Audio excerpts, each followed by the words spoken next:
Hello, and welcome to Doggy Boot Camp. I am Joe, and I am your host. I've been running Doggy Boot Camp for about the past 20 years or so. How I got started in dog training was fixing the most reactive dogs out there. I'm able to correct the worst of the worst dogs other trainers have just simply given up on. One of the dogs I fixed was in the shelter for over 2 years and was told by shelter, don't ever take this dog off leash and don't ever take him to the dog park. I do speak dog better than I speak human, and I'm going to help translate their language for you. In this video series, I'm sharing the foundation of my training methods with you. Today we're going to be talking about proper techniques for walking on leash.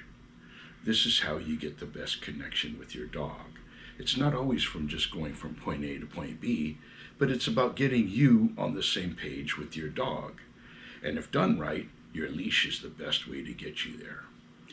In the same way you drive your car and you feel in control and you're able to move your car as you please, well, you want the same experience to be the same when you walk your dog on leash. Your leash for your dog is like the key to your car. When the dog goes on leash, the dog should be an extension of what you're doing at that time. It is the dog's job to be connected with you. Whether you're walking slow or walking fast, or stopping for a conversation with your neighbor for 2 minutes or an hour.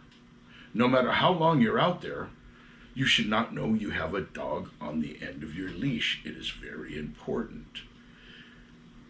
You should be able to carry hot coffee and groceries at the same time and not know you have a dog. As soon as you get these basic leash techniques down, going for your walk with your dog anywhere is going to be a breeze. As we get started here, I want to explain a few terms that you hear me use.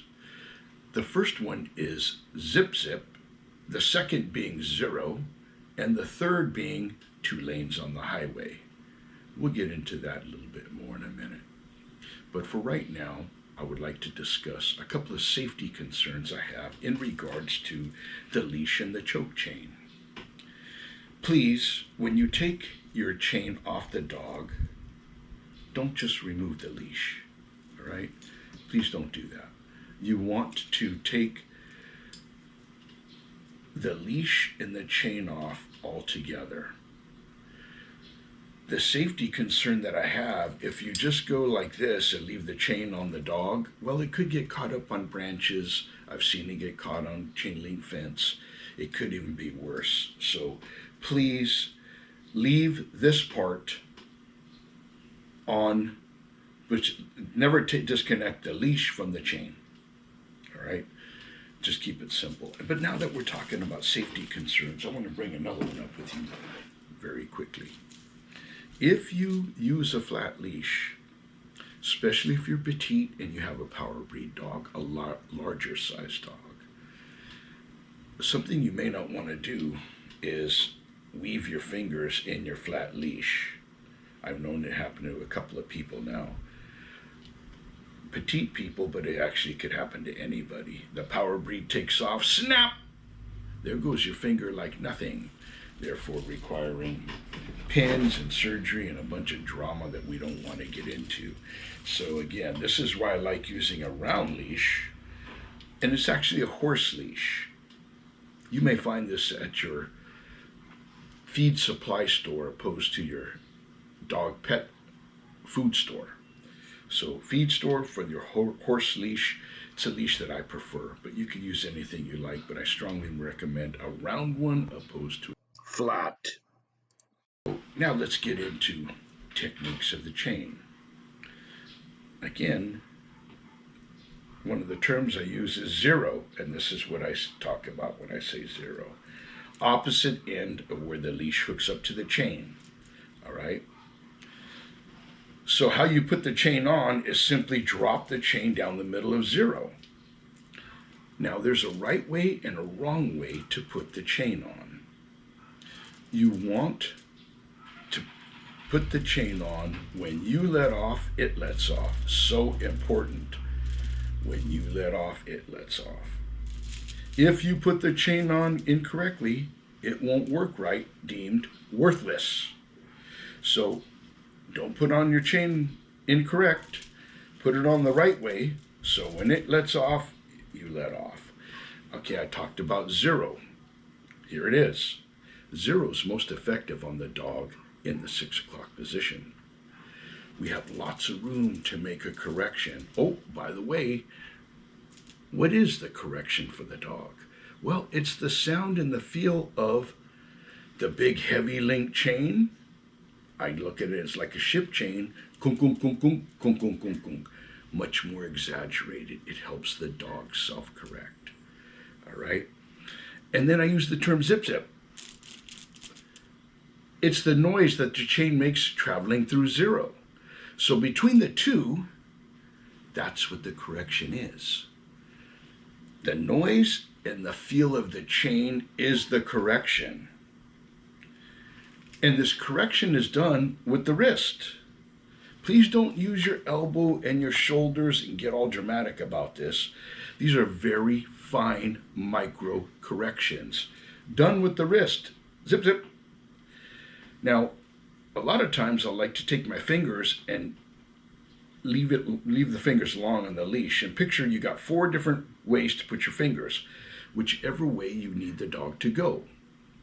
If the dog's walking too far in front of you, oh, got to bring that one up. Do you allow your dog to walk in front of you? If you do, you're submitting to your dog, something that we don't want to happen. Don't submit to your dog. Understand what the sweet spot is, and we'll get into that in a moment. But again, kind of a big deal. Keep your dog in the sweet spot. Don't submit to them by allow them to walk in front of you. It's negative, all right? So let's get back to our fingers on the leash. Too far in front, zip, zip. Too far in back, pull them up forward, zip, zip. Too far to the left, come on. Now, I mentioned 2 lanes on the highway. If your dog should start to approach you in your lane, understand you have your lane, the dog has its lane. It is not allowed to walk all willy-nilly and go all over the place. So if the dog should start to approach in your lane, take your left foot, simply move it, swing it forward, and give him a little tap. Keep in mind, folks, fine micro corrections. If the dog continues to do it, don't be afraid to get your right leg involved as well.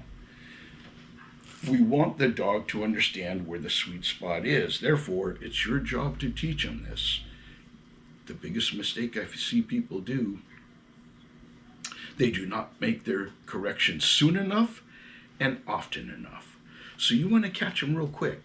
The second they start to step out of bounds, let them know that you're right there to coach them. Zip, zip, zip, zip. Keep them in the sweet spot. It'll make your turns, right or left, whatever they should be, much easier. And the sooner you do this, the sooner you're going to be off to having the effect of you don't know you have a dog on the end of your leash. All right? It's very important. We practice these techniques so the dog gets this message very, very well. So I mentioned the sound, what the correction is. Now let's talk about where the chain sits on the dog, okay? We're not talking about zero now, we're talking about placement of the chain itself. So the chain itself, if you didn't have an ID collar and a training collar, the chain itself is most effective high on the neck. But being though you start getting ID collar and training collar, it's important that you understand where the chain should go, and that's in the number 3 position. I'm going to be showing a video of this in a little bit. So we're going to go ahead and put the choke chain on the dog, keeping in mind that we have ID collar, training collar, and as I mentioned to you, the chain is most effective up high. But being that we have all this equipment, it must be in position number 3. Let's put it on.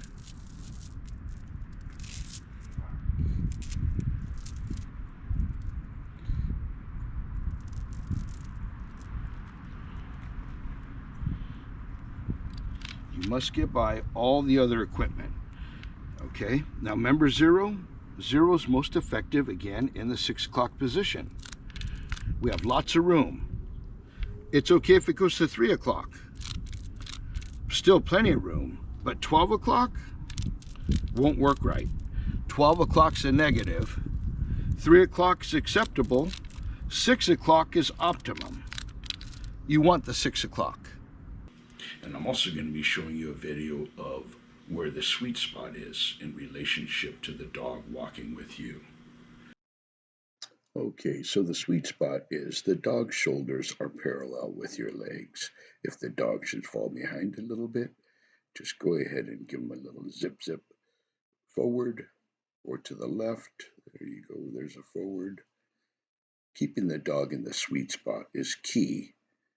The dog knows its position and makes it real simple.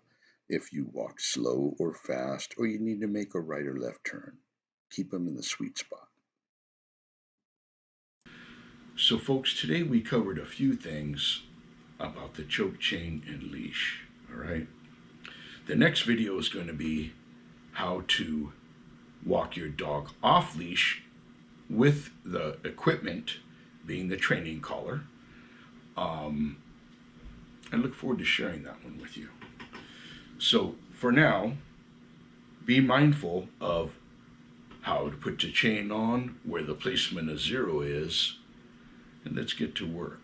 Hey folks, remember that dog that I was talking about that was in the shelter for 2 years? That would be Mr. Ted Cheney behind you. The dog, mostly in black and white, playing with Panda. Both of their rap sheets are about 6 feet long. You'd never know it.